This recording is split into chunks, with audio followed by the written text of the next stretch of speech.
Selvi screamed. They were shooting Lokka, her dear, strong, magnificent leopard. The noise echoed over the mountains, reverberating from all sides. The men looked up in alarm. Selvi fell backwards and scrambled to her feet. One of the men pointed and shouted something indistinguishable. She picked herself up, her heart in her mouth. The man was now racing up the mountain towards her. Selvi started to scramble back down the rock face again. What were the men doing? Everyone knew that hunting leopards had been strictly outlawed by the Queen. The men would be punished severely if they were caught. Which explained why they were so keen to find her.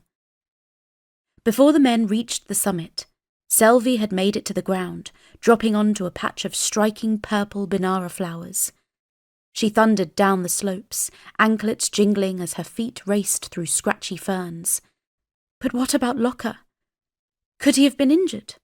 Or worse? She shoved the thought out of her mind. No. He was quick and strong. She'd have to go and find him later and check that he was all right. But for now, she had to save herself. She stopped momentarily to rip off her anklets. She held the bells tightly in her fingers to muffle the sound as she ran on. 2 men were hurtling down the slope behind her, and soon they'd be close enough to see her. Selvi crawled quickly under a low bush. She held her breath as the men stopped nearby, gazing intently over the mountains. "Where did she go?"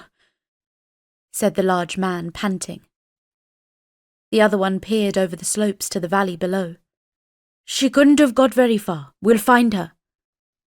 Selvi shrank back as Yunsh's massive feet passed close to the bush. "We'd better,"